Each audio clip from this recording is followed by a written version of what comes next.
దేవుని యొక్క మహా ఉన్నతమైనటువంటి కృపను బట్టి గడిచినటువంటి సెషన్స్కి లేఖనాల్లో నుండి, ప్రకటన గ్రంథంలో నుండి ఎన్నో అద్భుతమైనటువంటి నిగూఢమైనటువంటి మర్మాలు, సత్యాలు వీటన్నిటిని కూడా మనం విశ్లేషించడానికి దేవుడు ఒక అద్భుతమైనటువంటి అవకాశాన్ని, అనుమతిని, అన్నిటికీ మించిన మహాకృపని మనందరూ కూడా అందించాడు. అందుని బట్టి నేను దేవుని స్తుతిస్తున్నాను.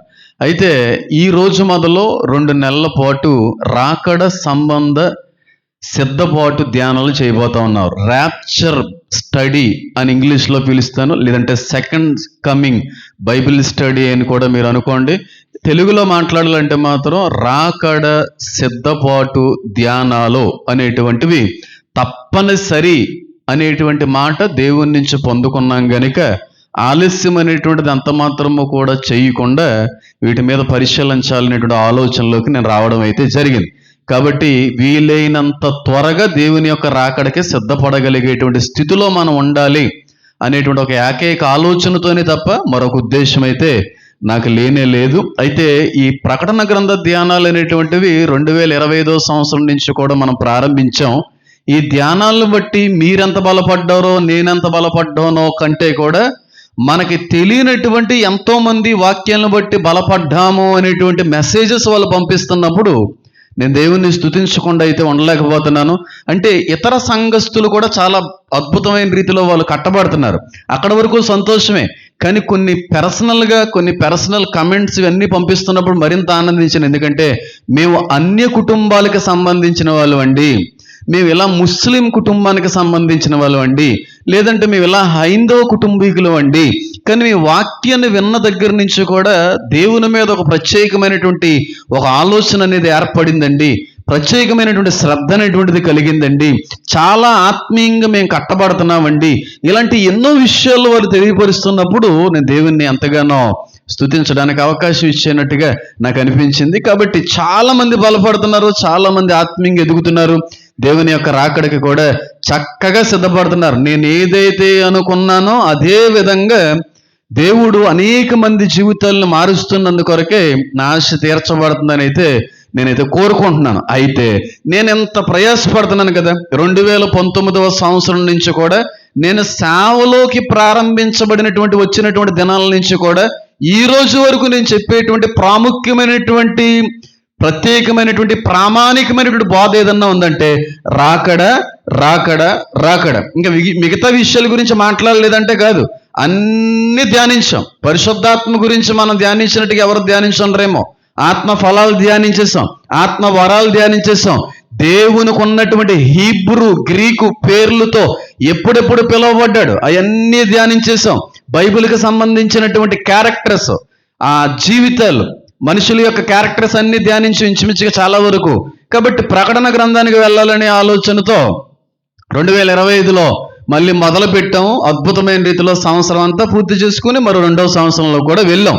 అయితే ఒకే ఒక ఉద్దేశం నాకు ఏదన్నా ఉందంటే, నేను చేసే ప్రార్థనలో కూడా ప్రాముఖ్యమైన ప్రార్థన ఏదన్నా ఉందంటే, ప్రభువా మీ రాకడకు నన్ను సిద్ధపరచండి, అనేక మందిని సిద్ధపరచగలిగే మహా గొప్ప పాత్రగా నన్ను వాడుకోండి. ఇదే నా ప్రార్థన. ప్రభువా మీ రాకడికి నన్ను మొదటగా సిద్ధపరచండి, అనేక మందిని సిద్ధపరచగలిగే మహా గొప్ప పాత్రగా నేను వాడుకోండి అని రోజుకి ఎన్నిసార్లు ప్రార్థన చేస్తానో నాకే తెలియదు. అన్నిసార్లు అడుగుతూ ఉంటాను, వీలైనంత మందిని సిద్ధపరచగలిగే ఒక పాత్రగా నన్ను వినియోగించుకోండి ఆయన అని మాత్రం చాలా ప్రార్థిస్తూ ఉంటాను. ఈ విధంగా నేను కొనసాగుతున్నటువంటి విధంగా ముందుకు వెళుతున్నటువంటి తరుణంలో ఎంత కష్టపడి, ఎంత ప్రయాసపడి ఒక్క ఆత్మ అయినా సరే రక్షించబడకపోతాదా అనేటువంటి ఆలోచనతో ఇంత ప్రయాసపడుతుంటే, కొంతమంది క్రైస్తవ సమాజంలోనే సేవకులుగా పిలువబడుతున్నటువంటి వ్యక్తుల యొక్క బోధలో నా యొక్క ప్రయాణానికి కొంత ఆటంకాన్ని కలిగించే విధంగా కనబడుతున్నాయి. అంటే నాకు ఆటంకం అనేది కాదు, కానీ వాక్యాన్ని విని కట్టబడుతున్నటువంటి సిద్ధపరచబడుతున్నటువంటి వ్యక్తులకి వారి యొక్క మాటలు ఆటంకాలుగా కనబడతా ఉన్నాయి. నా యొద్దకు వచ్చేవారిని ఎంత మాత్రమో త్రోసివేయకండి, ఒకవేళ ఎవరైనా అట్టి రీతిలో ఆటంకపరిస్తే వాడి యొక్క మెడక తిరగడ్రాయి కట్టి సముద్రంలో శవం కూడా దొరకకుండా త్రోసేయండి అన్నాడు. దేవుడు రాకడ సిద్ధపడండి సిద్ధపడండి సిద్ధపడండి అని నేను ప్రయత్నం చేస్తుంటే, దేవుని రాకడికి సిద్ధపడాలని ఆలోచనతో ముందుకు వస్తున్నటువంటి వ్యక్తులు కొంతమంది యొక్క బోధనలను బట్టి ఆగిపోతున్నారు. ఆగిపోతూ చాలా మందిలో కొంతమంది మాత్రం నాకు మెసేజ్ చేస్తున్నారు ఏమనంటే, సార్ ఈ పాస్టర్ గారు ఇప్పుడప్పుడే రాకడ కాదంటున్నారండి, రాకడకి ఇంకా సమయం పడుతుంది అంటున్నారండి, రాకడ అనేటువంటిది వాక్యంలో లేదంటున్నారండి, సంఘం అనేటువంటిది ఎత్తబడ్డం అనే మాట లేఖనాల్లో లేదంటున్నారండి, సంఘం అనేటువంటిది శ్రమల అనంతరమే జరుగుతుందని చెప్పి కొంతమంది అంటున్నారండి, అలాగే దేవుని రాకడ కంటే ముందుగా జరగవలసిన సూచనలు ఇంకా చాలా మిగులున్నాయని ఇలా అంటున్నారండి అని చెప్పి ఇలా బోధిస్తున్నటువంటి బోధకుల యొక్క వీడియోస్ నాకు పంపిస్తున్నారు. విడ్డూరం కాకపోతే చూడండి. పైగా వాటిని నేను చూడాలి, వాటిని నేను చూసి అమ్మో నేను ఎన్నో తప్పు చెప్పానేమో అని చెప్పి నేను జాగ్రత్త పడాలన్నట్టుగా. అలాంటప్పుడు చాలా బాధేస్తూ ఉంటుంది. దేవుడు రాకడ సమీపంగా ఉందని యేసుక్రీస్తు ప్రభువారి యొక్క కాలం నుంచి కూడా ప్రకటించబడుతుంది. బాప్తీసం ఇచ్చి యోహాను దగ్గర నుంచి కూడా పరలోక రాజ్యము సమీపించుచున్నదే. మీకు విషయం తెలుసా? బాప్తీసం ఇచ్చి యోహాను దగ్గర నుంచి కాదు, దేవుని యొక్క రాకడ గురించి రాయబడింది. ఎప్పటి నుంచి రాయబడింది తెలుసా?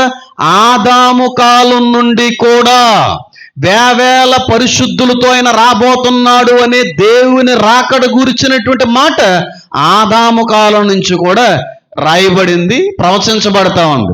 ఈ రోజు నేను చేస్తుంటే కొంతమంది ఇంకా లేట్ అవుతుంది అంటున్నారు. అలా కొన్ని ఎవరిలా మాట్లాడుతున్నారని పరీక్షించినప్పుడు ఒకరిద్దరు చూశాను.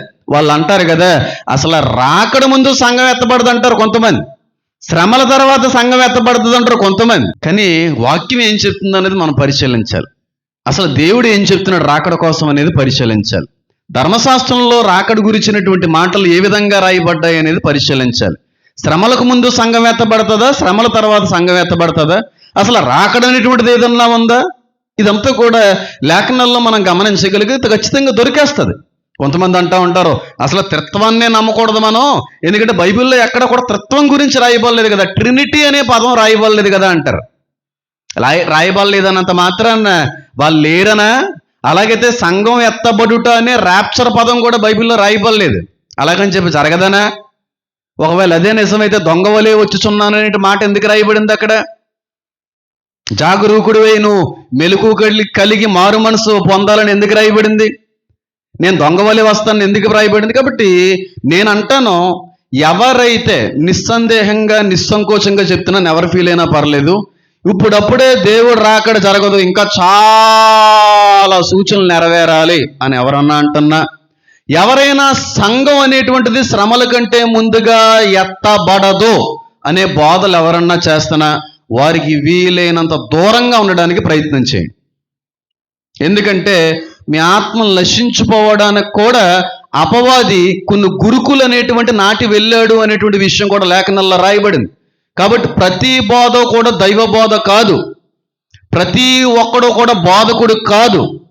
కాబట్టి లేఖనానుసారంగా మనం ఆలోచిస్తేనే తప్ప ఎవరేంటనేటువంటిది మనకి అర్థమయ్యే అవకాశం లేదు. సరే, ఈరోజు ఇంతగా నేను ఏం మాట్లాడబోతున్నానంటే, 2 నెలల్లో కూడా దేవుని యొక్క రాకడ ధ్యానాలు అని చెప్పినప్పుడు మొట్టమొదటిగా దేన్ని ధ్యానించాలి మనం? చెప్పాలి. సంఘం ఎత్తబడుట, దేవుని రాకడని ఎదుర్కొనుట అనే దాని గురించి మాట్లాడి అప్పుడు ఎలా సిద్ధపడాలి అనేటువంటిది నేర్చుకొని సూచనలన్నీ నెరవేరుతున్నాయి అనేటువంటిది కూడా మనం పరిశీలిస్తే అద్భుతంగా అందరి జీవితంలో పనిచేయడానికి అది ఉపయోగపడుతుంది. కాబట్టి ఇంతకీ సంఘం అనేటువంటిది శ్రమలకు ముందా, శ్రమలకు తర్వాత? నేను అంటాను, నేనంటే బైబిల్లో చెప్పింది, లోకం అంతటి మీదకి వచ్చు శోధన కాలమందు నేను నిన్ను కాపాడేదను. సింపుల్ లైన్, దాని గురించి ఎక్కువగా చాలా కోట్ చేశాను. సంఘం అనేది శ్రమల కంటే ముందుగానే ఎత్తబడుతుందని ఎన్ని విధాలుగా నేను వివరించానంటే అన్ని విధాలుగా వివరించుకుని వెళ్ళిపోయాను. కానీ ఈరోజు ఆఖరిగా సంఘం అనేది శ్రమల కంటే ముందుగానే ఎత్తబడుతుంది అనేటువంటి ఒక బలమైన నమ్మకంలోకి మిమ్మల్ని అందరినీ కూడా నడిపించడానికి ఒక అద్భుతమైనటువంటి విషయాన్ని ఈ రోజున మీ అందరితో కూడా నేను పంచుకోవడానికి ఇష్టపడుతున్నాను. ఎక్కడా కూడా దొరకదు, ఏ ఇంటర్నెట్లో కూడా వెతికినా అది కూడా సమాధానం ఇవ్వదు దీనికి. అలాంటి విషయం దేవుడు ఈ రోజున మీతో మాట్లాడి మిమ్మల్ని అందరినీ కూడా బలపరచబోతున్నాడని నేనైతే కోరుకుంటున్నాను. నేను ఎప్పుడు కూడా చెప్తా ఉంటాను, దేవుని యొక్క రాకడ 2 విధాలుగా ఉంది. ఒకటేమో రహస్య రాకడ, అంటే దొంగవలే వచ్చి ఎవరికీ తెలియకుండా తన సంఘాన్ని దోచుకొని వెళ్ళిపోయే రాకడ. దొంగలా వస్తానని అందుకే అన్నాడు. ఎందుకంటే హెర్పాజో అనేటువంటి పదాల యొక్క అర్థం ఏంటంటే కాటప్, గ్యాదరింగ్ అప్ అనేటువంటి పదాల అర్థాలు వస్తా ఉన్నాయి కనుక దొంగ వలె ఎవరికీ తెలియనటువంటి సమయంలో వచ్చి సంఘాన్ని అమాంతంగా పట్టుకుపోతాడు. ఇది రహస్య రాకడ. రెండో రాకడ ఉంది. ఆ రాకడకి నేను పెట్టిన పేరు దొర వంటి రాకడ. అది బహిరంగంగా భూమి మీద కాలు మోపేటువంటి రాకడ. అది ఎప్పుడు జరుగుతుంది?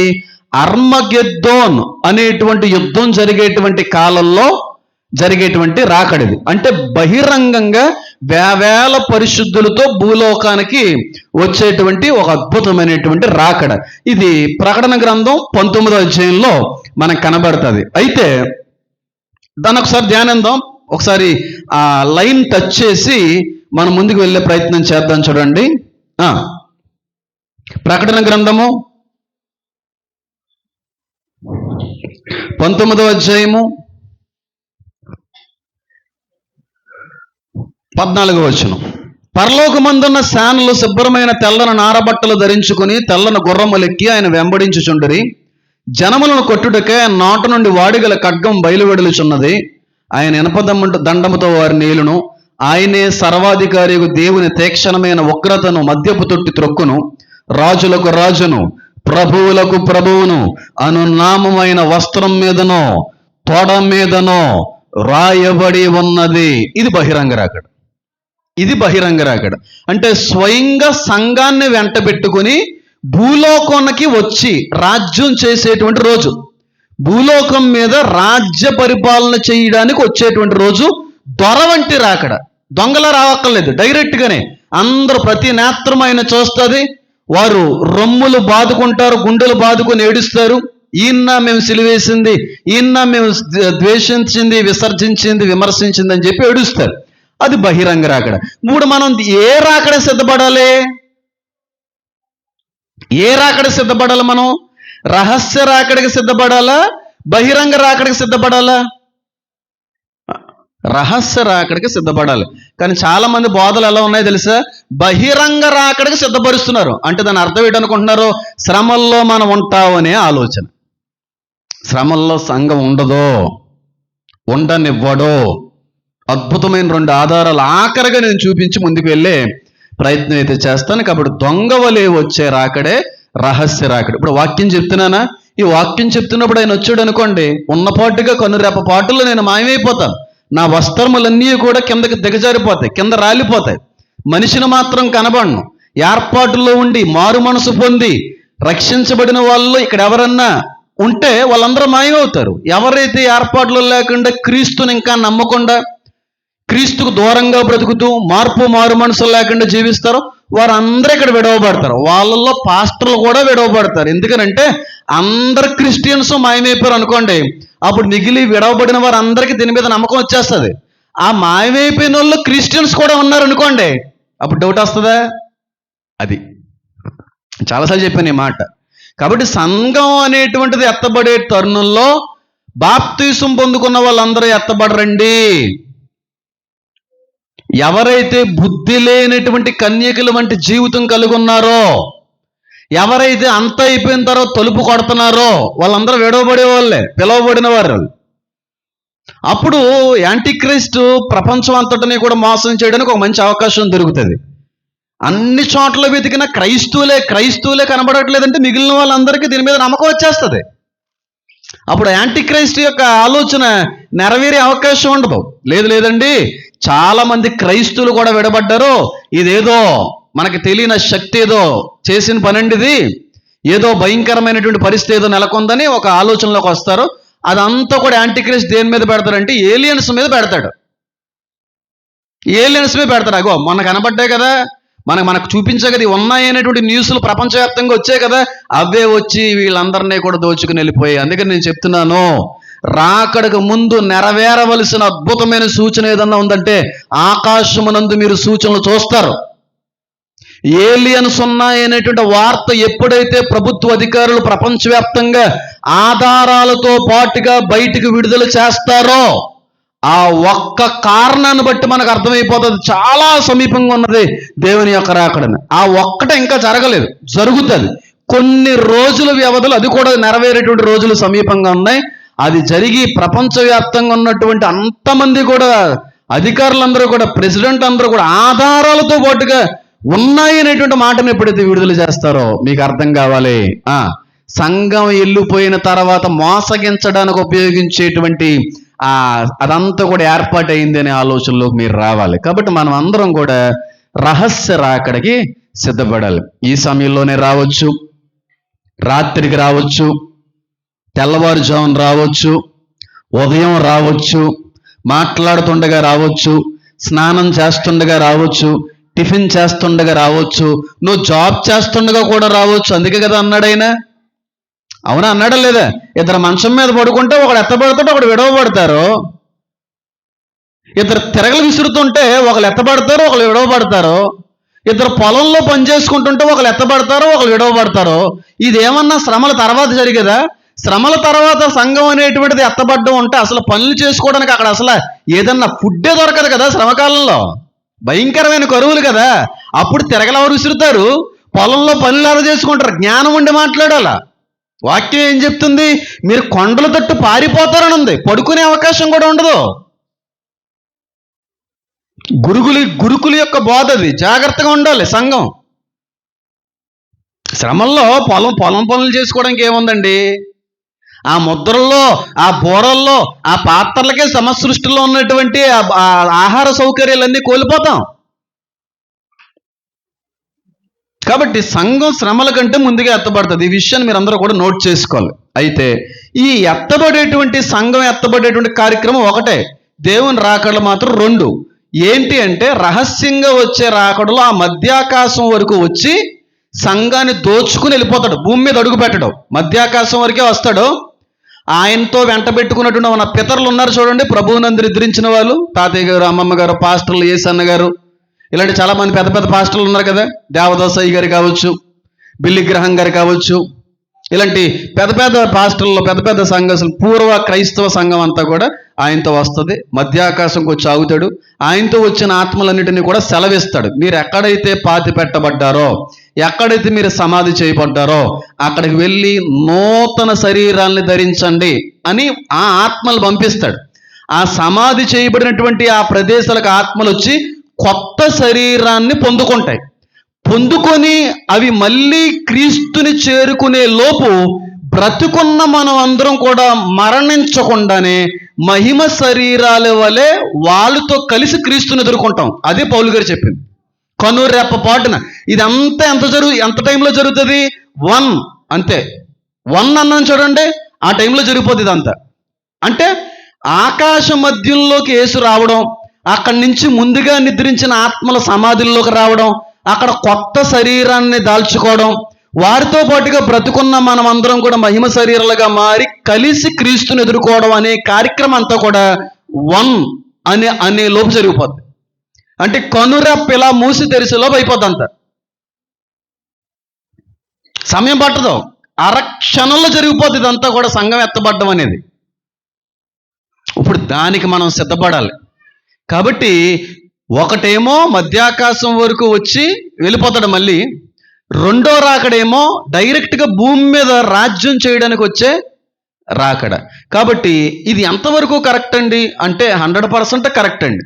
దీని మీద ఎన్నో ఆధారాలు ఇచ్చాను. ఒక అద్భుతమైన ఆధారాన్ని మీ అందరికీ ఈరోజు అందించి, ఇంకా ఎవరైతే శ్రమల్లో సంఘం ఉంటుందని అభిప్రాయంలో ఉన్నారో ఎప్పటికైనా వారికి కనువిప్పు కలిగించే రీతిలో ఈ సందేశం వారికి ఉపయోగపడుతుందనే ఆలోచనతో ఈ విషయాన్ని మీ అందరికీ కూడా తెలియపరచడానికి నేనైతే ఇష్టపడుతున్నాను. గమనించండి ఒక మాటని. యేసుక్రీస్తు ప్రభు వారు భూమి మీదకి ఎన్నిసార్లు వచ్చారు? యేసుక్రీస్తు ప్రభు వారు భూమి మీదకి ఎన్నిసార్లు వచ్చారు? పాత నిబంధనలు వదిలేయండి. మోషే దగ్గరికి వచ్చింది, అబ్రహాం దగ్గరికి వచ్చింది, వీటి గురించి నేను మాట్లాడట్లేదు. ఒకసారి వచ్చాడు భూమి మీద మనిషిగా, ఒక్కసారే వచ్చాడు, ఒక్కసారే ఆరోహణం అయిపోయాడు, మళ్ళీ వస్తాడు. అంతేనా? అంతే కదా. కానీ మీకు ఒక విషయం చెప్తాను చూడండి. యేసుక్రీస్తు ప్రభు వారు ఒక్కసారి మానవుడిగా పుట్టడానికి వచ్చి వెళ్ళాడు అనేది కరెక్ట్ కాదు. యేసుక్రీస్తు ప్రభు వారు పుట్టి మరణించి వెళ్ళి మళ్ళీ వచ్చి అప్పుడు ఆరోహణం అయ్యాడు. సేమ్ ర్యాప్చర్ కూడా, సంఘం ఎత్తబడ్డం అనేది కూడా ఈ విధంగా 2 సార్లు, ఒకసారి ఆకాశానికి ఒకసారి భూమి మీదకి 2 సార్లు వస్తాడు. ఆకాశం వరకు వచ్చి మళ్ళీ పైకి వెళ్తాడు, మళ్ళీ అక్కడి నుంచి మళ్ళీ భూమి మీదకి వస్తాడు 2 టైమ్స్.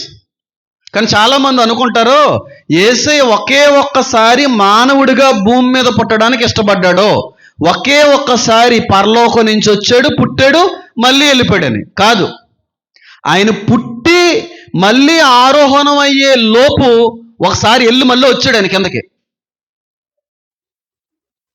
ఎంతమంది నమ్ముతున్నారు ఆ మాటని? ఎంతమంది నమ్ముతున్నారు ఆ మాటని? నమ్ముతున్నామండి అన్న వాళ్ళు, ఐడియా ఉందన్న వాళ్ళు చేయొద్దండి. ఐడియా కాదు కదా, మీకు ఇంటర్నెట్లో కొట్టినా సరే సమాధానం ఇవ్వదు, దీనికి సమాధానం చెప్పదు. ఇంటర్నెట్లో మీరు కొట్టినా యేసే ఒకసారి మానవుడిగా పుట్టాడు, రెండోసారి రాబోతున్నాడు, 2 సార్లు భూమి మీదకి వచ్చింది. కానీ ఈ మధ్యలో మరణించిన తర్వాత ఒకసారి పరలోకానికి వెళ్ళి వచ్చాడు, మళ్ళీ ఆరోహణం అయ్యాడు ఆయన. అంటే 2 సార్లు జరిగింది. అర్థమైందా? ఒకసారి పుట్టాడు, వెళ్ళాడు, పుట్టాడు, అక్కడి నుంచి అక్కడికి వచ్చి పుట్టాడు, మరణించాడు, మళ్ళీ అక్కడికి వెళ్ళాడు, మళ్ళీ కిందకు వచ్చాడు, మళ్ళీ ఆరోహణం అయ్యాడు. సేమ్ అదే విధంగా సంఘం ఎత్తబడ్డే విషయంలో కూడా ఆయన ఆకాశ మధ్యంకి వస్తాడు, తండ్రికి సంఘాన్ని అంతటిని చూపిస్తాడు, శ్రమకాలం తర్వాత మళ్ళీ భూమి మీదకి వస్తాడు. అర్థమైంది నేను చెప్పింది? తండ్రికి సంఘాన్ని చూపించకుండా ఇక్కడ పరిపాలన చేయడం ఏంటి? నా తండ్రికి ఒక రాజ్యమును కట్టడానికి వచ్చిన ఆయన అన్నాడు కదా. రాజ్యం అంటే తండ్రి మూలంగా వచ్చిన ఆత్మలన్నింటినీ తండ్రిని చూపించకుండా కొడుకు చేసేస్తాడా? తండ్రికి సంఘాన్ని చూపించాలి. అదే దేవుడు కుమారుడికి ఇచ్చినటువంటి బాధ్యత. చూపించప్పుడు మళ్ళీ తీసుకొస్తాడు, చూపించకుండా ఇక్కడికి తండ్రిని తీసుకురాడు. ఇక్కడ ఎత్తబడిన సంఘాన్ని, రాజ్యాన్ని తండ్రికి చూపిస్తానే కానీ కిందకి రావడానికి ఉండదు ఆ సంఘం. ఇది మీరు గమనించాలి. 2 సార్లు జరిగింది ఇది. ఎలాగో చెప్తాను చూడండి. ఎవరికైనా ఐడియా ఉంటే చెప్పండి. ఎవరికైనా ఐడియా ఉంటే చెప్పండి. ఎలాగండి? ఒకసారి పుట్టాడైనా ఒకసారి చచ్చిపోయాడు కదండి, మళ్ళీ పుట్టడం ఏంటి? ఒకసారి పుట్టి ఒకసారి చచ్చిపోయినోడు చచ్చిపోయిన తర్వాత మళ్ళీ పరలోకానికి వెళ్ళి మళ్ళీ వచ్చి శిష్యులందరికీ కనబడి అప్పుడు ఆఖరిగా ఆరోహణం అయ్యాడా? అది ఎలా మీరు ప్రూవ్ చేయగలరండి అని అంటారా? ప్రూవ్ చేస్తాను. ఎవరికైనా ఐడియా ఉంటే చెప్పండి. ఎవరికైనా ఐడియా? ఇంటర్నెట్కే లేదా బుర్ర? దేవుడికి ఉంది ఆ బుర్ర, చూపిస్తాను.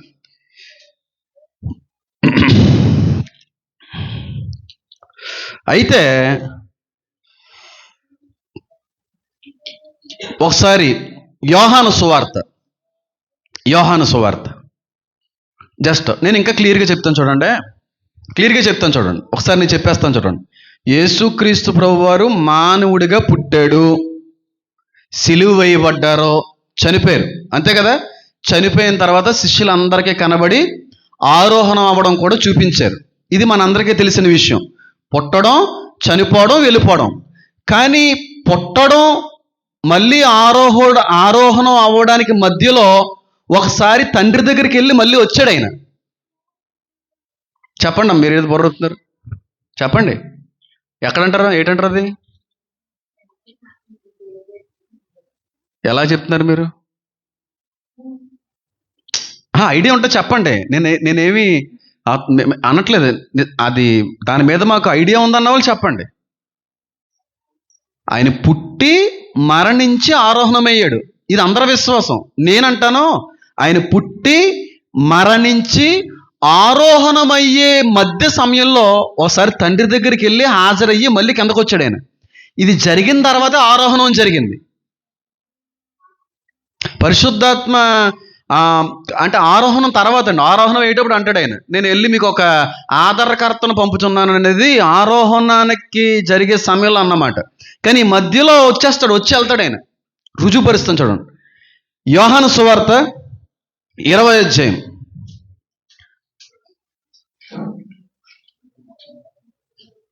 చెప్పండి అన్నయ్య, పర్లేదు. చెప్పండి, పర్లేదు. కరెక్టే, కానీ అది కాదు. మీరు మీ ఐడియాలజీ అయితే మంచిదే, కరెక్టే. బాగానే మీరు అక్కడ వరకు వెళ్ళారు, కానీ నేను చెప్పేది అది కాదు. మళ్ళీ చెప్తున్నాను, ఆయన మనిషిగా పుట్టాడు. 33.5 సంవత్సరాల 4వ నెలలో చచ్చిపోయాడు. 3వ రోజున పునరుద్ధానుడయ్యాడు. శిష్యులందరికీ కనబడ్డాడు. ఆఖరికి అందరికీ బాయ్ చెప్పి, మీరు భయపడకండి, నేను వెళ్ళి మీకు ఒక ఆదరణకర్తను పంపుచున్నాను. ఇది అందరికీ తెలిసిన విషయం. పుట్టడం, మరణించడం, ఆరోహణం అవడం. కానీ మీకు విషయం తెలుసా, మరణించిన దగ్గర నుంచి ఈ ఆరోహణం అయ్యేటువంటి సమయం వరకు మధ్యకాలం ఉందో చూడండి, ఈ టైంలో మళ్ళీ పరలోకానికి వెళ్ళి మళ్ళీ దిగి వస్తాడు ఆయన. సేమ్ అలాగే జరుగుతుంది. ర్యాప్చర్ అనేది కూడా ఆకాశం మధ్యానికి వస్తాడో, వెళ్తాడో, మళ్ళీ వస్తాడు. 2 times ఎలాగైతే జరిగిందో సేమ్ ఆయన వచ్చి వెళ్ళడం అనేది 2 times జరుగుతుంది ఈ చివరి దినాల్లో. బేసిక్గా మీకు అర్థమయ్యే విధంగా చెప్తాను చూడండి. యోహాను సువార్త 20వ అధ్యాయం. ఎక్కువగా ఆలోచించకండి. ఇక్కడ ఏం రాయబడి ఉంటుందంటే, యేసుక్రీస్తు ప్రభువారు మరణించి సమాధి చెయ్యబడిన తర్వాత 3వ రోజు నుంచి ఏం జరిగింది అనేది ఇక్కడ రాయబడినటువంటి అధ్యాయం ఇది. ఆయన సమాధి చేయబడిపోయాడు. సమాధి చేయబడిన తర్వాత 3వ రోజు మగ్దలేనే మరియ వస్తుంది. తెల్లవారుచుండగా సమాధి దగ్గరికి వెళ్ళి ఏడవడానికో లేకపోతే అక్కడ కూర్చోవడానికో గడపడానికో వస్తుంది. వచ్చినప్పుడు మగ్దలేనే మరియ ఆ సమాధి యొక్క రాయి దొర్లి ఉండడం అనేది చూస్తుంది. గమనించండి, ఇదంతా చదివితే మీకు కన్ఫ్యూజ్ అవుతుంది కాబట్టి కథలో చెప్పేస్తాను. ఆ రాయి దొర్లు ఉంటుంది. దొర్లు ఉంటుందా ఉండదా? ఈవిడ కంగారు పడుతుంది. చూసేటప్పటికి యేసే అక్కడ కనబడ్డు. నా యేసేని ఎవరు దొంగిలించారు అంటామంటే, అక్కడ ఇద్దరు దేవదూతలు కూర్చొని, అమ్మ మీరు వెళ్ళి, ఇద్దరు కూర్చొని లేడు అనేటప్పటికి ఈవిడ పరిగెట్టుకుంటే వెళ్ళి పేతురుని, యేసయ్య బాగా ఇష్టపడేటువంటి యోహానికి కబురు చెప్పేటప్పటికి వాళ్ళిద్దరు కూడా పరిగెట్టుకుంటూ వస్తారు. వాళ్ళు వచ్చేటప్పటికి అక్కడ మడత పెట్టినటువంటి లెనిన్ క్లాత్ మాత్రం సమాధిలో ఉంటుంది. ఆయన కనబడ్డు. అప్పుడు మగ్దలేనే మరియ ఏడుస్తూ ఉంటే వెనక్కి తిరిగేటప్పటికి తోటమాలు అనుకొని ఆ వ్యక్తితో ఏమని అంటదంటే, ఏమయ్యా మీరు ఏమన్నా మా యేసేని ఎక్కడికైనా తీసుకుని వెళ్ళి దాచారా, ఏం జరిగింది ఏంటని చెప్పి గొగ్గులు పెడతా ఉంటుంది. ఆ గొగ్గులు పడుతున్నటువంటి ఆ సమయంలో ఆ మాట్లాడుతున్న వ్యక్తి యేసయ్యని గమనించకుండా ఇవిడ మాట్లాడుతూ ఉంటారు. ఆ టైంలో ఏం జరిగిందో చెప్తాను చూడండి. 20వ అధ్యాయము 1వ వచనం నుంచి ఒకసారి కవర్ చేయడానికి ప్రయత్నం. ఆదివారమున ఇంకనో చీకటిగా ఉన్నప్పుడు మగ్దలేనే మరియ పెందలకాడ సమాధి యొద్దకు వచ్చి సమాధి మీద ఉండిన రాయి తీయబడి ఉంటూ చూచెను. గనుక ఆమె పరిగెత్తుకుని సీమోను పేతురు వద్దకు, యేసు ప్రేమించిన మరి యొక్క శిష్యుని వద్దకు వచ్చి, ప్రభువు సమాధిలో నుండి ఎత్తుకుని పోయేరి, ఆయన ఎక్కడ ఉంచారో ఎవరు ఎరుగమని చెప్పాను. కాబట్టి పేతురును ఆ శిష్యుడును బయలుదేరి సమాధి యొద్దకు వచ్చిరి. వారిద్దరును కూడి పరిగెత్తుచుండగా ఆ శిష్యుడు పేతురు కంటే త్వరగా పరిగెత్తుకుని ముందుకి సమాధి యొద్దకు వచ్చి వంగి నారబట్టలు పడి ఉండుట చూచను గాని ఆ సమాధిలోనికి మాత్రం ప్రవేశించలేదు. అద్భుతమైనటువంటి అర్థం అది. ఆ సమాధిలోకి మాత్రం ప్రవేశించలేదు శిష్యుడు. తర్వాత చూడండి, అంతటి సీమోను అంటే పేతురు అతని వెంబడి వచ్చి సమాధిలో ప్రవేశించి నారబట్టలు పడి ఉండటియు, ఆయన తన రుమాలు నారబట్టలేదు ఉండక వేరుగా ఒక చోట పెట్టబడి ఉండటియు చూచెను. అప్పుడు మొదట సమాధి వద్దకు వచ్చిన శిష్యులు లోపలికి పోయి చూచి నమ్మాను. ఆయన మృతుల్లో నుండి లేచుడు అగత్యమైన లేఖనం వారంకను గ్రహింపరైరి. అంతటా శిష్యులు తిరిగి తమ వారి వద్దకు వెళ్ళిపోయారు. అయితే మరియా సమాధి బయట నిలిచి ఏడ్చుచుండెను. ఆమె ఏడ్చుచు సమాధిలో వంగితూ చూడగా తెల్లని వస్త్రం ధరించిన ఇద్దరు దేవదూతలు యేసును దేహం ఉంచబడిన స్థలములో తలవైపున ఒకడను కాళ్ళ వైపున ఒకడను కూర్చుండుట కనబడెను. వారు, అమ్మా ఎందుకు ఏడ్చుచున్నావు అని ఆమె అడుగగా, ఆమె నా ప్రభువుని ఎవరో ఎత్తుకుని పోయేరి, ఆయన ఎక్కడ ఉంచిరో నాకు తెలియలేదని చెప్పెను. ఆమె మాట చెప్పి వెనక తొట్టు తిరిగి యేసు నిలిచుండుట చూచెను గాని ఆయన యేసు అని గుర్తుపట్టలేదు. యేసు వెంటనే, అమ్మా ఎందుకు ఏడ్చుచున్నావు, ఎవరిని వెతుకుచున్నావు అని ఆమెను అడగగా, ఆమె ఆయన తోటమాలు అనుకొని, అయ్యా నువ్వు ఆయన మోసుకుని పోయిన ఎడల ఆయనను ఎక్కడ ఉంచుతావో నాకు చెప్పమనను, నేను ఆయన్ని ఎత్తుకుని పోదునని చెప్పాను. అంటే ఎంత ప్రేమిస్తుందో, ఎంత గౌరవిస్తుందో చూడండి యేసేను అక్కడ మగ్దలేనే మరియ. యేసు ఆమెను చూచి మరియా అని పిలిచాను. ఆమె ఆయన వైపు తిరిగి ఆయన హీబ్రూ భాషలో రబ్బూని అని పిలిచాను. ఆ మాటకు బోధకుడు అని అర్థం. యేసు ఆమెతో, జాగ్రత్తగా గమనించండి, ఆమెతో, నేను ఇంకనో తండ్రి వద్దకు ఎక్కిపోలేదు గనుక నన్ను ఏం చేయొద్దు. చెప్పాలి, ముట్టుకొనవద్దు. మూడో రోజున ఆయన పునరుద్ధానుడయ్యాడు. ఈ ఆలయాన్ని మీరు కూల్చండి, మూడో రోజున మళ్ళీ ఆలయాన్ని ఏం చేస్తానన్నాడు? ఆయన నిలబెడతానన్నాడు. ఆ విధంగానే మృత్యువు మీద ఆయన జయాన్ని పొందుకొని, ఓ మరణమా నీ ముళ్ళు ఎక్కడన్న ముళ్ళుని విరగ్గొట్టి మరణాన్ని జయించి మూడో రోజున అదే శరీరంతో ఆయన మళ్ళీ తిరిగి పునరుద్ధానుడయ్యాడు. అది ఆదివారం రోజున. ఎప్పుడు చంపేశారు ఆయన్ని? శుక్రవారం రోజున చంపేశారు, మధ్యాహ్నం 3 గంటలకి, ఏప్రిల్ 3వ తారీఖున, AD 33వ సంవత్సరం అందు. రేపు ఏప్రిల్ 3వ తారీఖునే మనకు కూడా చెప్పండి గుడ్ ఫ్రైడే. ఏ రోజునైతే ఆయన పునరుద్ధానుడయ్యాడో అదే 5వ రోజున ఈ సంవత్సరం మనకి ఈస్టర్ వస్తుంది. సేమ్ డేట్లు దిగిపోయినాయి ఈ సంవత్సరం. దీని మీద డెప్త్గా నేను చెప్పాలనుకోవట్లేదు, ఎందుకంటే ఎందుకులే అదంతా. ఆదివారం తెల్లవారుతుంది, 3వ రోజు వెళ్ళింది ఆదివారం, పునరుద్ధానుడు అయిపోయాడు. మరియ చూసి ఇంక ఉండబట్టలేక, అంటే రాయలేదు, ఆయన దగ్గరికి వెళ్ళి పట్టుకునే ప్రయత్నం ఏదో చేసింది, హత్తుకునే ప్రయత్నం ఏదో చేసింది, క్లింగ్ చేయబోయింది. వెంటనే ఆవిడ వస్తున్నటువంటి ఆ దృశ్యాన్ని ఎప్పుడైతే యేసయ్య చూసాడో, మరియతో యేసయ్య అంటున్న మాట్లాడు తెలుసా? మరియా, నేను ఇంకనూ తండ్రి యొద్దకు ఎక్కిపోలేదు గనుక నువ్వు నన్ను ఏం చేయకు, ముట్టుకోవద్దు. ఓకేనా? ఎక్కడి వరకు మీకు అర్థమైంది కదా? అంటే తండ్రి దగ్గరికి వెళ్ళి వచ్చే వరకు ముట్టుకోవడానికి వీల్లేదు. 20వ వచనం చూశారనుకోండి, తోమా ముట్టుకుంటాడు. అంటే 17వ వచనానికి 20వ వచనానికి మధ్యన ఆయన తండ్రి దగ్గరికి వెళ్ళి, అది మ్యాటర్. ఇప్పుడు అర్థమైందని చెప్పింది? అడగండి, గూగుల్ని అడగండి, చెప్తుందేమో.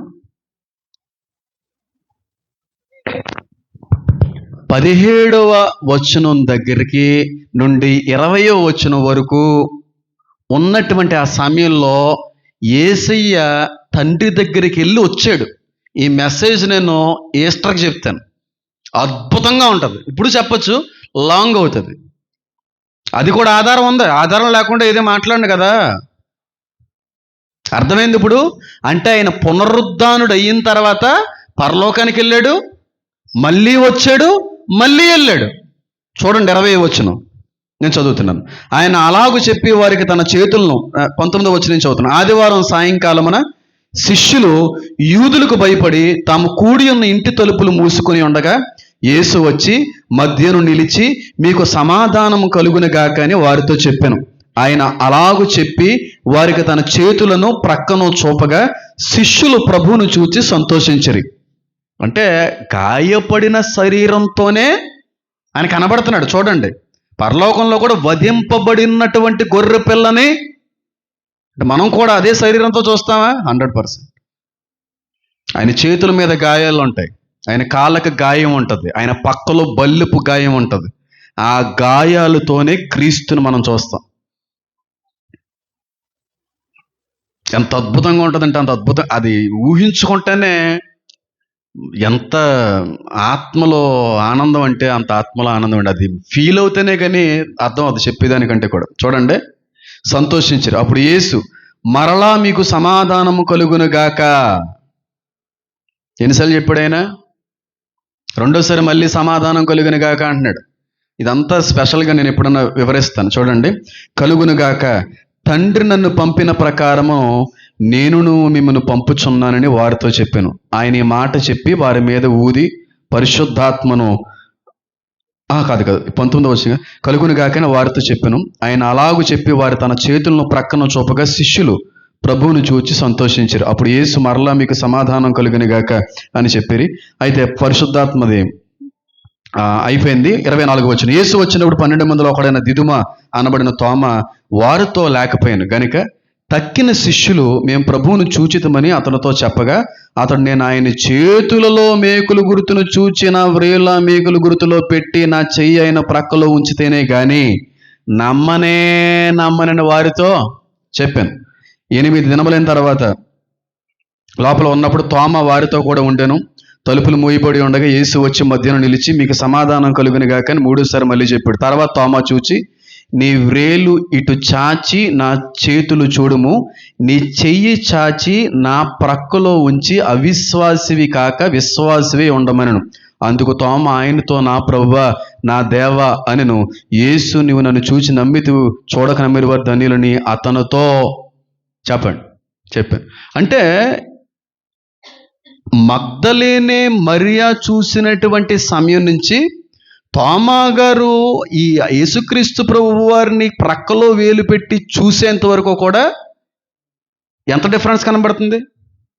చాలా డిఫరెన్స్ కనబడుతుంది.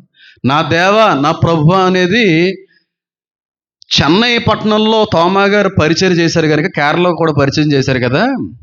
ఆయన మై లార్డ్ మై గాడ్ అనే మాట రాళ్ళ మీద తన స్వహస్తాలతో చెక్కినటువంటి ప్రతిమలు ఇప్పటికే ఉన్నాయి. ఇక్కడ తోమా ఏ ఉచ్చారణ అయితే పలికాడో, ఏ పదాలు అయితే పలికాడో ఆ పదాలని ఎక్కడ పడితే అక్కడ చెక్కేసేవాడంట. అందుకే అక్కడ కొన్ని ఆధారాల్లో మై లార్డ్ మై గాడ్ అంటాడు. ఆయన ఎవరన్నారో యేసయ్య ఎక్కడన్నా దేవుడు అని చెప్పుకున్నాడంటే తోమా చెప్తున్నాడు, నా ప్రభువే నా దేవుడు. క్లియర్గా రాయబడింది. అంటే ఇప్పుడు తోమా ప్రక్కలో వేలు పెట్టేంత వరకు కూడా ఆయన నమ్మలేదు. అంటే ముట్టుకున్నాడనా ముట్టుకోలేదనా? మరి మగ్దలేనే మరి అని ముట్టుకోద్దన్నాడు. నేను తండ్రి వద్దకు వెళ్ళి వస్తేనే కానీ ముట్టడానికి వీలు లేదన్నాడు కదా. అంటే ఆ క్షణం నుంచి ఈ క్షణం లోపు ఆయన ఏం జరిగిందన్నమాట? తండ్రి దగ్గరికి వెళ్ళి ఆయన మళ్ళీ వచ్చాడు. ఇది మీరు నమ్మాలి. ఆయన అప్పచెప్పినటువంటి బాధ్యతని నమ్మకంగా జరిగించినటువంటి ఆ దృశ్యాన్ని తండ్రికి చూపించి ఆయనకు హాజరయ్యి వచ్చి తన శిష్యులతో ఆయన గడిపాడు. వాళ్ళతో భుజించాడు, వాళ్ళు ముట్టుకున్నారు, వాళ్ళతో తిరిగాడు ఆయన.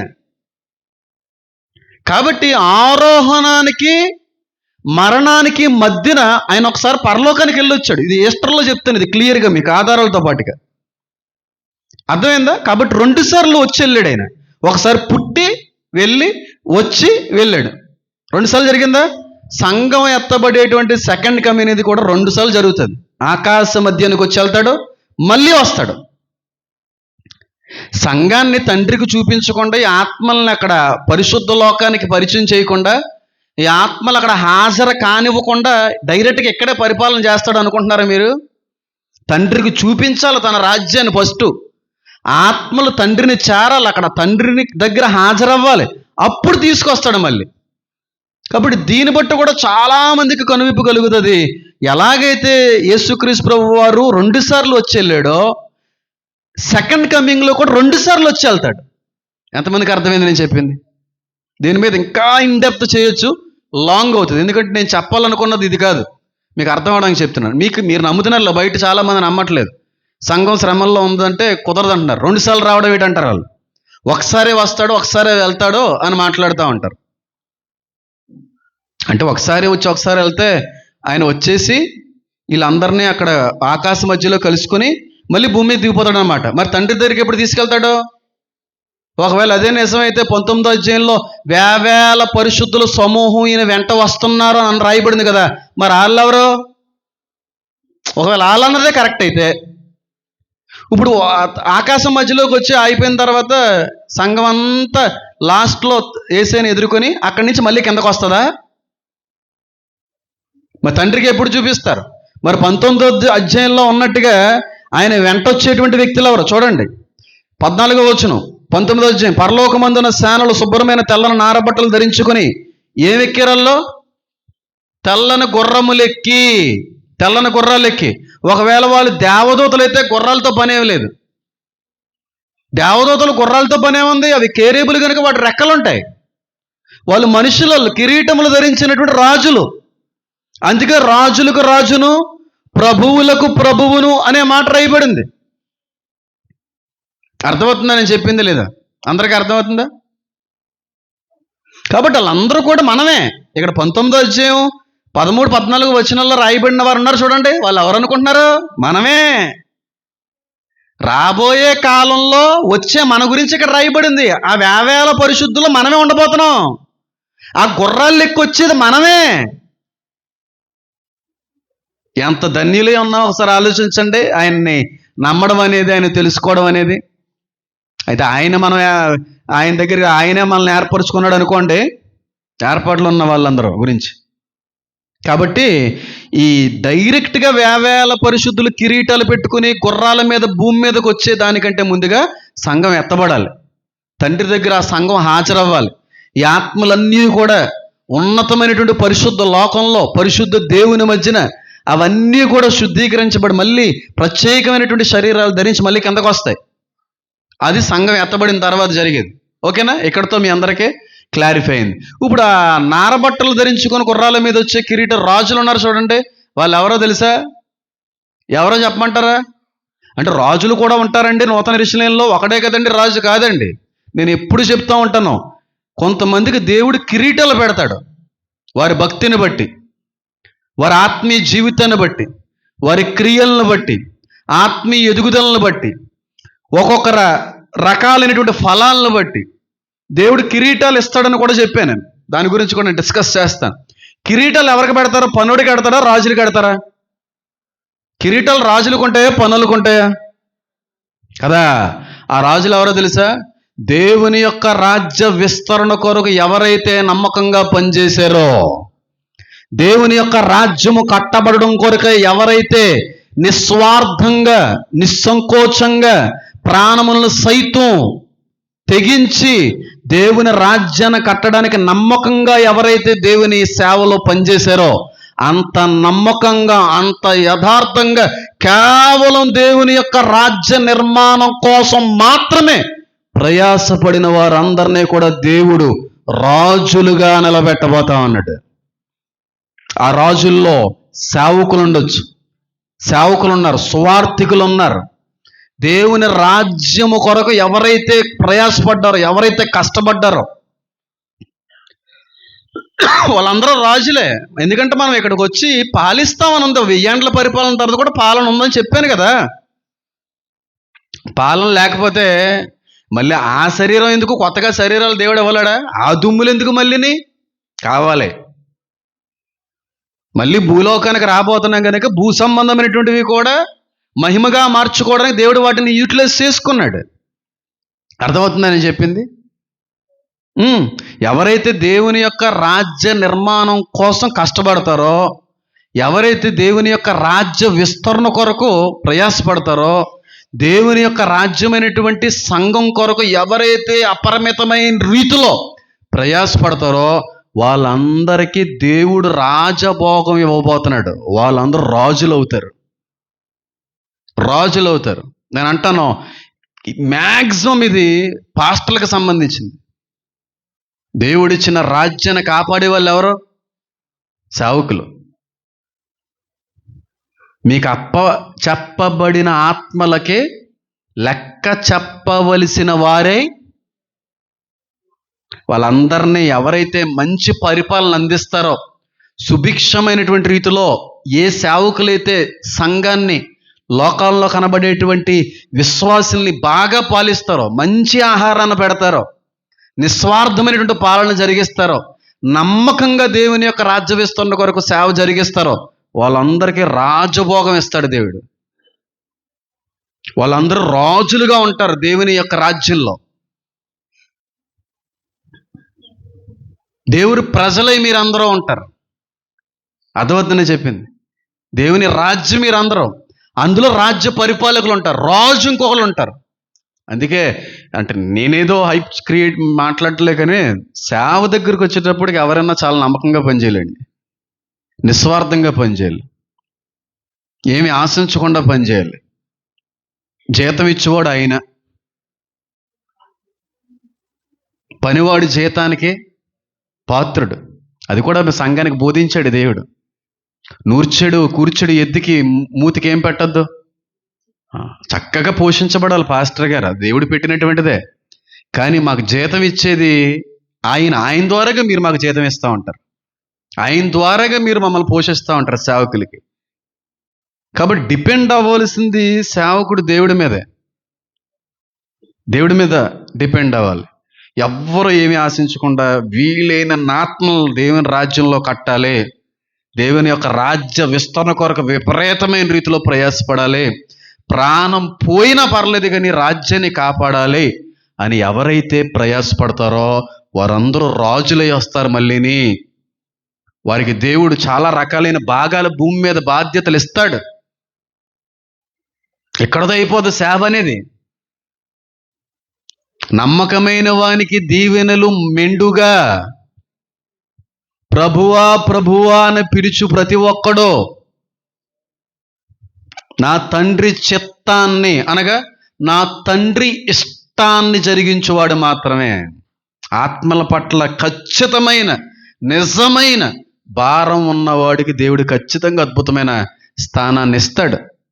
అంతేగాని వేరే రకాలైన ఆలోచనతో సంఘాన్ని పోగు చేసుకోవాలని, ఆస్తులను కూడబెట్టుకోవాలని, డబ్బును సంపాదించాలని, పాస్టర్ అనిపించుకోవాలని ఇలాంటి ఆలోచనతో వచ్చిన అసలు అక్కడికి వెళ్ళడమే కష్టం. వాళ్ళని ఏమన్నాడు? ప్రభువా ప్రభువా అని పిలిచేవాడు. అంటే వీళ్ళందరూ ఎవరో? పైకి వీళ్ళు ఏం చేశారు? ప్రభువా నీ పేరట ఎన్ని అద్భుతాలు చేయలేదు, నీ పేరట స్వస్థత చేయలేదా, అంటే వీళ్ళందరూ ఎవరు? దేవుని సేవకులు.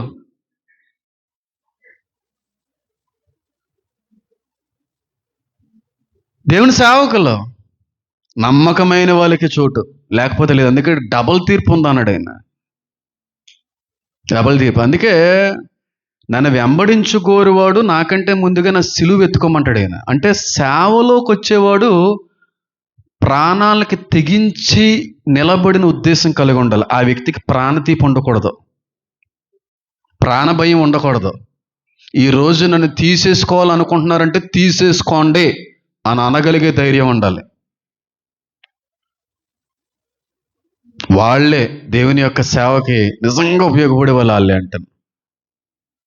మరణం అనేటువంటిది కళ్ళ ముందు నాట్యం ఆడుతుంటే ప్రభువు నిమిత్తమే నేను నిన్ను మృంగాలి అనే ప్రయత్నం మరణం చేస్తుంటే ఆ మరణానికి ఎదురుగుండా వెళ్ళి గుండులు చూపించే విధంగా గుండును చూపించే వ్యక్తి ధైర్యం దేవుడికి కావాలి. మరణం తాండవం చేస్తుందండి. ఈ రోజున ప్రభువుని కోసం నువ్వు చచ్చిపోబోతున్నావు, నేను మింగేపోతున్నానంటే ఆ మరణం నీ మీదకు వచ్చేలోపు గుండులు విప్పి చూపించాలి రా అని చెప్పి. అది కావాలి దేవునికి.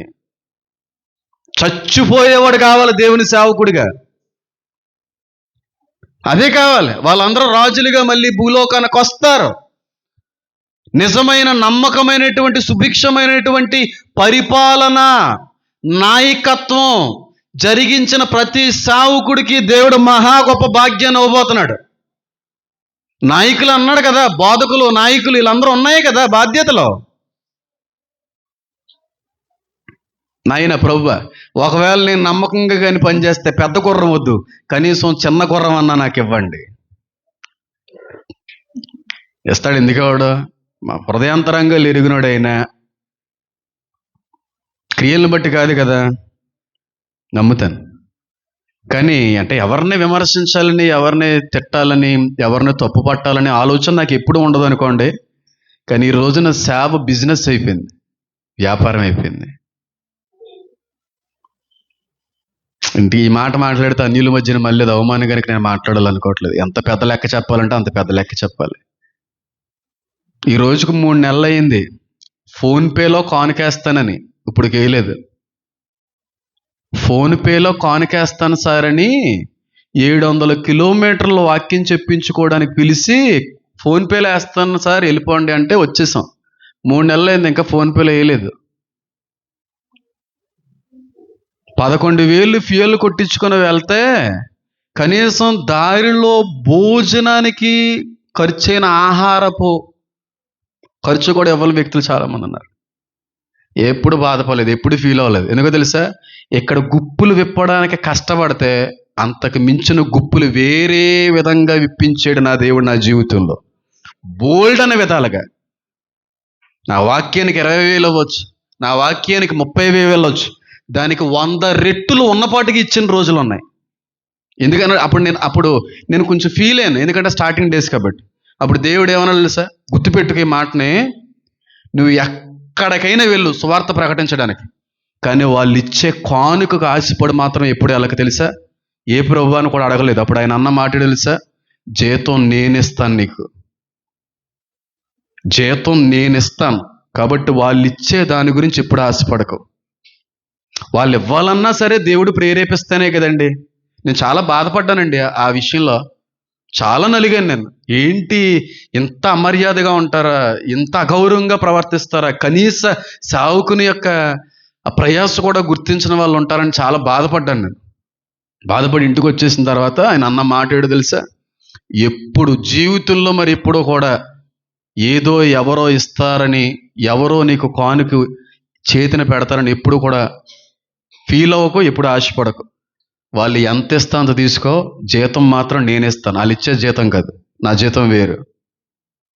జీతం నేనేస్తాను, ఎప్పుడు ఫీల్ అవ్వకు. ముక్కు ముఖం తెలియని వాళ్ళు ఎక్కడెక్కడో ఉన్నారు వాళ్ళందరూ. అన్న అకౌంట్ డీటెయిల్స్ పంపించండి అన్న, అకౌంట్ డీటెయిల్స్ పంపించండి అన్న. కెనడాలో ఉంటా నేను, నైట్ పంపించండి సార్. పంపించలేదు. మీ రిక్వెస్ట్ ఏంటో చెప్పండి, ప్రార్థన చేస్తాను. రీసెంట్గా పవన్ కళ్యాణ్ గారికి సంబంధించిన స్నేహితులు మీరు చూశారు డైరెక్ట్గా. నిజంగా వాళ్ళు ఎంతగా దీవించబడ్డారంటే వాక్యంలో అంతగా దీవించబడ్డారు. వాళ్ళు రిక్వెస్ట్ చేసి వాళ్ళు వేసి తర్వాత మళ్ళీ ఫోన్ చేసి మళ్ళీ కానుక పంపించారు.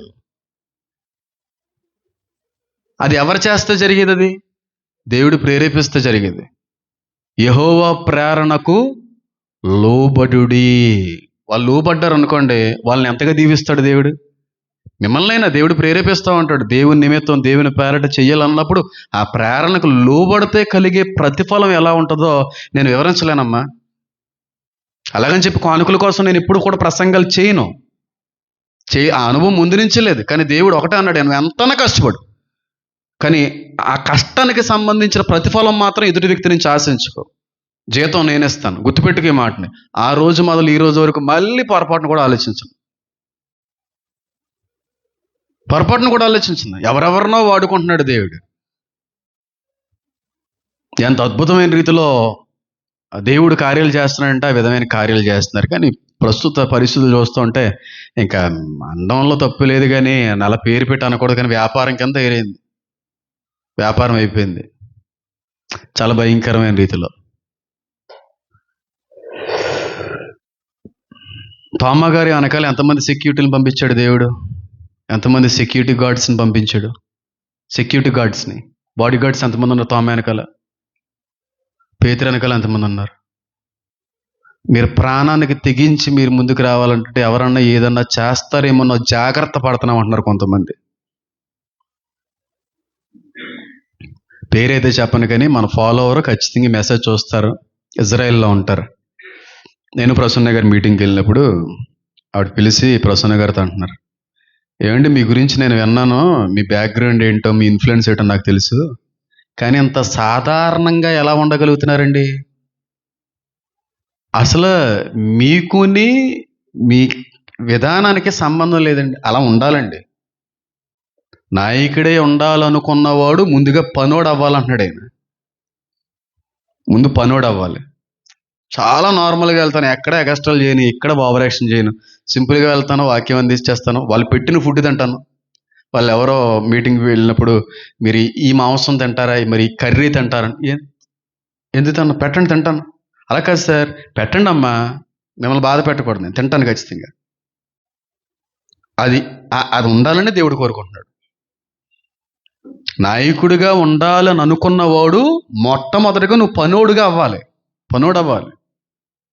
ఎవరింటికి వెళ్ళినా భోజనం వద్దండి, ఎక్స్ట్రాలు ఓవర్ యాక్షన్లు ఏం చెయ్యం, శుభ్రంగా తింటాను, పెట్టింది తాగుతాను. కానీ ఒకటే అడుగుతాను, అమ్మ కొంచెం నాకు వచ్చినట్టు వాటర్ అడుగుతాను ఎవరిని, అది ఒకటే అడుగుతాను, ఎవరిని ఇంకేమి అడగను. 2-3 నెలలు అయింది ఫోన్ పే అన్నప్పుడు వచ్చి ఫోన్ పే లేదు, గూగుల్ పే లేదు. జీతం మరి ఇచ్చాడా దేవుడు? ఎలా ఎత్తాడు దేవుడు? అక్కడికి వెళ్తే అంత కష్టపడి వెళ్తే 30,000 కానుక చేతిలో పెట్టారు, 25,000 పెట్టారు కానుక. ఆ పెట్రోల్కి అయిపోద్ది అనుకోండి, ఫ్యూయల్కి చాలా అయిపోద్ది, ఆ రూమ్కి చాలా అవుతాయి. నేను ఆశించిన కొంచెం చెప్తున్నాను. ఇప్పుడు అక్కడి నుంచి అది వచ్చేది రాలేదు, కానీ దేవుడు ద్వారాలు అక్కడ మూయబడితే ఇక్కడ ఏ మొత్తంలో విప్పాడు. అలా ఉంటాయి దేవుడి కార్యాలు. రుచి చూసి తెలుసుకోమంటాడు. అందుకే కాబట్టి నేను సేవకులకైనా, దేవుని సేవ చేసే వాళ్ళకైనా, స్వార్థికులకైనా నేను ఇచ్చేటువంటి గొప్ప ఆశీర్వాదకరమైన మాట ఏంటో తెలుసా? మీరు రాజులుగా రాబోతున్నారు. ఆ రాజులుగా రావాలి అంటే ఇక్కడ మీరు నమ్మకంగా దేవుని యొక్క రాజ్యం కోసం పనిచేయాలి. తాతయ్య గారు 50-60 సంవత్సరాలు వచ్చేటప్పటికి సొంత మందిరం కట్టాడండి. 7 సంఘాలని పెంచి పోషించినటువంటి గొప్ప నాయకుడు, గొప్ప సేవకుడు. మంగచార్యులు వచ్చిన తర్వాత అదే కదన్నారు తాతయ్య గారి కోసం. ఆళ్ళీళ్ళు వచ్చి ఏమండి 7 సంఘాల్లో 3 సంఘాలు మిగతా ఎన్ని ఎలా వదిలేసుకున్నారండి? ఏం మాట్లాడుతున్నారండి? సంఘాలు ఏంటండి? సంఘం ఒకటే. సంఘాల మీద ఆధారపడడం కాదు, అసలు దాని గురించి మాట్లాడకండి. అస్సలు ఆలోచన ఉండకూడదు. ఉంచాడు కదా సంఘం, అవే నా బాధ్యత దేవుడు ఇచ్చినాయి. డైరెక్ట్గా టీవీ ఇంటర్వ్యూలోకి వెళ్ళి బ్యాలెన్స్ అంత అంటే డైరెక్ట్గా చెప్పిన వ్యక్తిని నేను. ఆశించకూడదు, గొప్ప చేసుకోవడం కాదు, కానీ ఏమీ ఆశించకుండా సేవ చేసేవారికి దేవుడిచ్చే ప్రతిఫలం చాలా గొప్పగా ఉంటుంది. వారి బిడ్డలు తరతరాలు కూడా దీవించబడతాయి. కానీ ఈ రోజున సేవలోకి వచ్చే ముందే ఇంకా రాకుండానే సొంత చర్చ్ ఉండాలి. ఫస్ట్ చర్చి కట్టాలి, తర్వాత సేవలోకి రావాలి. యూజ్లెస్ థింకింగ్స్ అన్నీ, ఆలోచన విధానం. చర్చ్ బైబిల్లో ఎక్కడన్నా చర్చి కట్టండి అని దేవుడన్నా ఎక్కడ అన్నాడు అపోస్తులకి? అపోస్తులు ఎక్కడన్నా ఒక చర్చి కట్టారా? మరి మనం ఎందుకు కడుతున్నాం చర్చిలు? తప్పు అంటలేదు, అందరం కూడుకొని ఉండడానికి ఒక మందిరం మంచిదే. కానీ సేవలోకి రావాలంటే చర్చ్ ఉండాలి కదండి, సంఘం ఉండాలి కదండి, కనీసం ఒక 20. ఎందుకది? నేను పిలిచాడంటే నమ్మకంగా వెళ్ళిపోయి చేయి, తర్వాత చూసుకుంటాడు అయినా చేసేది అవసరమైతే. పిలుపు ఉంటే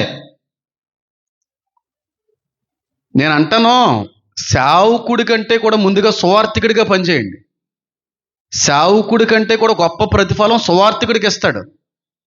నీకు నిజంగా ఆత్మల పట్ల భారం ఉందంటే పాస్టర్ అవ్వక్కర్లేదు, ఇవాంజలిస్ట్ అయితే సరిపోద్ది. నీ బంధువులకు సువార్త ప్రకటించు. ఎంతమంది ఉన్నారు నీ బంధువులలో? నీ స్నేహితులకు సువార్త ప్రకటించు. నీ ఇరుగు పొరుగు వాళ్ళకి సువార్త ప్రకటించు. ఎంతకంటే గొప్ప బాధ్యత? సేవకుడు అవ్వాలి. పాస్టర్ అవుతేనే కాదు, సువార్త చేయి. సువార్తగా చేయమన్నాడు దేవుడు. అపోస్తులు అందరూ కూడా సేవకులు కాదు, వాళ్ళు ఇవాంజలిస్టులు, పాస్టర్స్ కాదు. వాళ్ళు సంఘం ఎక్కడ బోధించేవారు వెళ్ళిపోయారు, వేరే చోటకి వెళ్ళి బోధించేవారు వెళ్ళిపోయారు. అంతేగాని ఒకే చోట కాన్స్టెంట్గా ఎక్కడ కూడా ఉండడానికి వాళ్ళు ఇష్టపడలేదు. సువార్త అందరూ చెయ్యాలి, సేవ పిలువబడిన వారు మాత్రమే చేయాలి.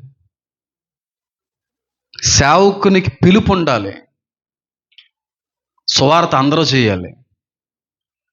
సువార్త ప్రకటించడానికి ఆత్మల భారం కలిగి ఉన్నప్పుడు పాస్టర్ అవ్వక్కర్లేదు, సువార్త చేత సరిపోద్ది. ఇది వాక్యం చెప్తుంది. కాబట్టి రాజులుగా వస్తాం. సెకండ్ పాయింట్ అది. థర్డ్ ఏంటంటే ఒక అద్భుతమైన విషయాన్ని చెప్తాను. రాజులుగా రాబోతున్నాం. చాలా అద్భుతమైన విషయం. నేను చాలా సందర్భాల్లో ఈ మాట చెప్పాను. బైబిల్లో కేవలం 7,000 సంవత్సరాల గురించి మాత్రమే రాశాడు. కేవలం 7,000 years గురించి మాత్రమే రాయబడింది. ఆదాము నుండి ఇప్పటికే దగ్గరగా 6,000 సంవత్సరాలు దగ్గర పడుతున్నాయి. ఒక 1000 సంవత్సరాలు ఏమో 1000 ఏండ్ల పరిపాలన. 7,000 సంవత్సరాల గురించే బైబిల్లో రాయబడింది, ఇంకేమీ రాయబడలేదు. ఓకేనా? మనం 6,000 సంవత్సరాలు దగ్గర పడిపోయామా? చాలా దగ్గరలో ఉన్నాం, 100%. ఆయన వచ్చి ఆఖరి 1000 సంవత్సరాలు మన అందరితో పాలన జరిగిస్తాడు. అది ఆఖరి 1000 ఏండ్ల పరిపాలన. ఆయనకి ఒక్క దినము 1000 సంవత్సరాలతో సమానం. చిన్న క్లారిఫికేషన్ ఇస్తాను. 6వ అధ్యాయం దేవుని రాకడి గురించిన ప్రవచనం చూడండి ఎంత అద్భుతంగా రాయబడిందో.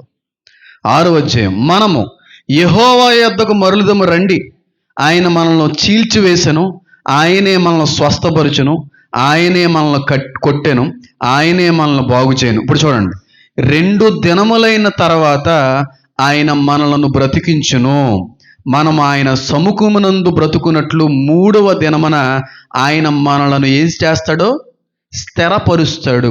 2 రోజులు అయిన తర్వాత దేవుడు వస్తాడంట. 2 రోజులు అయిన తర్వాత ఆయన మరలా వస్తాడో మనల్ని ఏం చేస్తాడో బ్రతికించి స్థిరపరుస్తాడు. చూడండి, మళ్ళీ చదువుతున్నా చూడండి. తర్వాత ఆయన మనం బ్రతికించును, మనం ఆయన సముఖమునందు బ్రతికినట్లు 3వ దినమున ఆయన మనల్ని స్థిరపరచును. బ్రతికించును అన్నమాట. అపోస్తలుడైనటువంటి పౌలు తెస్సలోనిక రాస్తూ అన్నమాట అంటే, మనం మృతి చెందం కానీ బ్రతికుండగానే ఈ క్షయమైన శరీరము అక్షయతను ధరించుకుంటుంది. అంటే మనం బ్రతుకుతాం, చచ్చిపోం, మనకు మరణం లేదు. మళ్ళీ చెప్తున్నాం, చాలా మందికి మరణం ఉంది. దేవుని రాకుడు ఇప్పుడు వస్తే మనకు మరణం లేదు. దేవుడు వచ్చే సమయానికి ఎవరైతే ప్రభువునందు రక్షించబడ్డారో వారికి మరణం లేదు. అందరూ మరణించాలి కదా? కూడదు, కాదు. రాకడ క్షణానికి ప్రభువునందు రక్షించబడిన వాడు మరణించడం, మరణమే లేదు వాళ్ళకి. అంటే అర్థం చేసుకోండి, అంత అద్భుతమైన భాగ్యం ఇచ్చాడు. ఏలియాకి ఎలాంటి భాగ్యాన్ని అయితే ఇచ్చాడో, హానోకుకి దేవుడు ఎలాంటి భాగ్యం అయితే ఇచ్చాడో, క్రైస్తవ సంఘానికి కూడా అదే భాగ్యం ఇచ్చాడు. మరణించకుండా ఆయన సన్నిధికి వెళ్ళే రోజులు రాబోతున్నాయి. 2 రోజులు అయిన తర్వాత ఆయన వస్తాడంట. వచ్చి బ్రతికించి 3వ దినాన్న స్థిరపరుస్తాడు. ఒక్క దినం ఆయనకి 1000 సంవత్సరాలు, 2 దినాలు 2000 సంవత్సరాలు. అంటే 2000 సంవత్సరాల తర్వాత ఆయన వస్తున్నాడు. ప్రభు అయిన యేసుక్రీస్తు ప్రభు వారు ఆరోహణమైన దగ్గర నుంచి ఇప్పటికి ఎన్ని సంవత్సరాలు అయింది? 2033వ సంవత్సరానికి 2000 సంవత్సరాలు అవుతుంది. 2033వ సంవత్సరానికి 2 సంవత్సరాలు అవుతుంది. అవునా కదా? ఆయన 33rd AD చనిపోయారు. ఆయన 33 సంవత్సరాల 4 నెలలకి ఆయన చచ్చిపోయాడు. 33 AD. 33 AD నుంచి 2033కి ఎన్ని సంవత్సరాలు? 2000 సంవత్సరాలు. మామూలుగా చెప్తున్నాను. ఇప్పుడు 2033లో నుంచి ఒక 7 సంవత్సరాలు తీసేయండి. శ్రమకాలానికి ఎన్నటికి ఆడ ఒప్పందానికి ఎన్నో 7 సంవత్సరాలు తీసేయండి. ఏ సంవత్సరం వస్తుంది? 2000. అంటే 2026లో రాకడా అండి పాస్టర్ గారు? నాకు తెలియదు. జనరల్గా క్యాలిక్యులేషన్ చేస్తే నాకు అది అనిపించింది, అంతే. చెప్పలేం. ఎందుకంటే ఆ దినము తండ్రికి తప్ప దేవదూతలకు కూడా తెలియదు అన్నప్పుడు నాకు తెలిసిన ఎలా చెప్పగలను? 2 రోజుల తర్వాత ఆయన వస్తాడో, 3వ రోజున మనం స్థిరపరుస్తాడు, బ్రతికించి. స్థిరపరచడం అంటే రాజ్యముగా 1000 ఏళ్ల పరిపాలన మనం చేస్తాం. రాజ్యంగా ఇక్కడ స్థిరపరుస్తాడు ఆయన. అంటే 3000వ సంవత్సరం అంతా 1000 ఏళ్ల పాలన జరుగుతూ ఉంటుంది. ఎంత అద్భుతంగా ఉందో చూడండి. ఒకవేళ జస్ట్ నేను కొంచెం అందంగా ఉంటుంది, దేవుని రాకడ సమీపంగా ఉంది అనేటువంటి ఒక ఆలోచనలోకి మీరు వస్తారని అలా క్యాలిక్యులేట్ చేస్తున్నాను, అంతే. 2033వ సంవత్సరం 2000 సంవత్సరాలు అవుతున్నాయి. 2033లో వస్తున్నాడు ఆయన, 2040లో వస్తున్నాడు, అది నాకు తెలియదు. ఒకవేళ 2033లో ఆయన డైరెక్ట్గా భూమి మీదకి రావడం అనేటువంటిది దేవుని సంకల్పం అయితే 7 సంవత్సరాల్లో ఈ ఒప్పందాలు ఎన్ని లెక్కలు చెప్పాను కదా, కానీ 1335 రోజులే లాస్ట్ శ్రమకాలం. ఒకవేళ అది కరెక్ట్ అయితే 2026 జరగాలి. జస్ట్ క్యాలిక్యులేషన్ చెప్తాను, అంతే. నాకు తెలియదు ఆయన ఎప్పుడు వస్తాడని. నాకు తెలిసింది దేవుడినా నేను చెప్పడానికి. మరి ఇదంతా ఎందుకు చెప్తున్నారు? ఆయన రాకడ చాలా దగ్గరలో ఉందని చెప్పడానికి చెప్తున్నాను. చాలా క్లోజ్గా ఉన్నాం మనం. ఎంత క్లోజ్గా ఉన్నామో తెలుసా? నేను తెలియజేయలేనంత సమీపంగా ఉన్నాడు ఆయన. బైబిల్ గ్రంథంలో ఏది తీసివేయడానికి వీల్లేదని ఉంది. ఒకవేళ ఆ 2 దినాలు 2000 సంవత్సరాలే అని అనుకుంటే చెప్తున్నాను. అలా మనం తీసుకుంటే మాత్రం ఖచ్చితంగా అదే. ఇది నేను ఎప్పుడు చెప్పాను? 2021వ సంవత్సరంలో చెప్పాను, మీకు గుర్తులేదు అనుకుంటా. అంటే సంఘం ముందు చెప్పలేదు, నేను వీడియో రూపకంగా యూట్యూబ్ వాళ్ళకి అందించాను. ఆలోచన చేయండి, దేవుని యొక్క రాకడ ఎంత సమీపంగా ఉంది. ప్రస్తుత పరిస్థితులను చూస్తుంటే అర్థం కావట్లేదా? దేశం మీదకి దేశము, రాజ్యం మీదకి రాజ్యము వెళ్ళట్లేదా? అభిషక్తుడు నిర్మూలం అయ్యేటువంటి రోజు దగ్గరలో లేదంటారా? పాప పురుషుడు బయలుపరచబడితేనే కానీ ఆ దినమును రాదు అంటున్నాడు కదా. అంటే మనం యాంటీ క్రైస్ట్ని చూస్తామా? సంఘంగా చూస్తాం. వాడు యాంటీ క్రైస్టు అని తెలిసి లోకానికి చెప్పేలోపు అంత అయిపోద్ది. మనం ఉంటే ఆడికి పని అవ్వదు కదా, మనం చెప్పేస్తాం కదా. ఇప్పుడు ఎవడో యాంటీ క్రైస్ట్ ఇంకా రాకముందేనే ఎన్నో రకాలైనటువంటి క్యాలిక్యులేషన్స్ చెప్పి ఒబామా అయ్యి ఉండొచ్చు, వాడే ఉండొచ్చు, వీడే ఉండొచ్చు, కుష్నర్ అయ్యి ఉండొచ్చు అని నేనే చెప్పేస్తున్నాను. నాలాగా 100 మంది చెప్పేవాళ్ళు ఉండొచ్చు. డైరెక్ట్గా వాడి యాంటీ క్రైస్ట్ అనేటువంటి ఒక సూచనలు, వాడి యొక్క కలయిక, ముఖ కలవలికల్లో లేదా వాడి క్రియలన్నీ చూసిన తర్వాత సంఘం అందరికీ అర్థమయ్యే రీతిలో ఉంటే చెప్పేస్తాం కనుక ఆ టైంకి ఉండం. మనం చూస్తాం, చూసి తేరుకునే లోపే మనం దేవుడు తీసుకుంటాడు అనేది నా అభిప్రాయం. అర్థమైంది నేను చెప్పింది? ఆమోసు గ్రంథం ప్రకారం 6వ అధ్యాయం ప్రకారంగా చూస్తే 2 దినములు అయిన తర్వాత ఆయన మరలా వచ్చును, ఆయన మనల్ని బ్రతికించును, 3వ దినమున ఆయన మనల్ని స్థిరపరుచును అనే మాట కనబడుతుంది. ఆలోచించి నేను ఖచ్చితంగా చెప్పగలను, నేను బ్రతుకుండగైతే దేవుని రాకడ శ్రమకాలం అంతా జరిగిపోద్దండి. నేను బ్రతుకు కాలంలో, నా జనరేషన్లో, నా తరంలో ఈ శ్రమకాలాల్లో దేవుని రాకడంతా కూడా మ్యాక్సిమం చెప్పమంటే 10 to 20 years. 20 years కూడా చాలా ఎక్కువ అనిపిస్తుంటుంది నాకు. అందులో 7 సంవత్సరాలు శ్రమలకే పోతుంది. ఇంకేముంది టైం మనకి? చాలా దగ్గరలో ఉన్నాం. వేళ్ళ మీద లెక్క పెట్టుకునే సంవత్సరాల లోపు ఆయన రాకడ ఉందని నేను నమ్ముతాను. ఆలోచించేయండి, ఎంత సమీపస్తుడై ఉన్నాడో, ఎంత సమీపంగా ఉన్నాడో దీన్ని బట్టి మనకు అర్థమవుతా ఉంది. కాబట్టి 2 సార్లు ఆయన వచ్చి వెళ్తాడో. భూమి మీదకి వచ్చాడు, మరణించాడు, వెళ్ళాడు, తండ్రికి చూపించుకున్నాడు, తను చూపించుకున్నాడు, వచ్చాడు, తన శిష్యులతో కలిశాడు, ముట్టుకున్నారు, తర్వాత మళ్ళీ వెళ్ళాడు. ఆయన మరలా కూడా ఇది చివరిలో దినాల్లో అది చేస్తాడు. వస్తాడు ఆకాశ మధ్యానికి, సంఘాన్ని ఎత్తుకుని తండ్రికి చూపిస్తాడు. ఈయన ఎలాగైతే తన్ను తాను చూపించుకున్నాడో, తండ్రికి పరిచయం చేసుకున్నాడో, తండ్రి దగ్గర హాజరుపరుచుకున్నాడో, అలాగే ఈ ప్రియ సంఘాన్ని, తండ్రికి కట్టినటువంటి తన రాజ్యాన్ని తండ్రికి చూపిస్తాడు. చూపించి అక్కడ చాలా డేస్, 7 years అనుకుంటారా, 9 years అనుకుంటారా, అది మీరు చేసుకోండి, అన్ని రోజులు అక్కడ ఉంచుతాడు దేవుడు. అది అయిన తర్వాత ప్రేమ విందు అనేటువంటిది కూడా ఉంటుందని చెప్పాను కదా నేను, జ్యూయిష్ ట్రెడిషన్ ప్రకారంగా. అప్పుడు మళ్ళీ డైరెక్ట్గా భూమి మీదకి తీసుకొస్తాడు. 1000 ఏండ్ల పరిపాలన అంతా జరిగిస్తాడు. 1000 ఏండ్ల పరిపాలన తర్వాత ఆ వేరే లెవెల్లో ఉంటుంది, అంత నూతన సృష్టిగా మారిపోతుందని చెప్పి లేఖనాలు సెలవేస్తున్నాయి. కాబట్టి మనం సిద్ధపడవలసింది రహస్య రాకడికే, బహిరంగ రాకడికి కాదు. మనకి సూచనలతో పనే లేదు అసలు చెప్పాలంటే. ఎందుకంటే దొంగ వలే వస్తానంటున్నాడు ఆయన. గమనించండి. అయితే ఇప్పుడు దేవుని రాకడ సమీపంగా ఉందని మేము నమ్ముతున్నాం, ఆయన త్వరగా వస్తున్నాడని కూడా మేము నమ్ముతున్నాం. అయితే ఆయన రాకడికి మేము ఎత్తబడాలంటే ఏం చేయాలి అనేటువంటిది నెక్స్ట్ 2 messagesలో ఉంటాయి. అద్భుతంగా 2-3 messages ఉంటాయి. వాటిని మీరు ఫాలో అయితే ఖచ్చితంగా మీరు రాకడలో ఎత్తబడే స్థితిలో దేవుడు ఉంచుతాడని కోరుకుంటున్నాను. కళ్ళు మూసుకుందాం, ప్రార్థన.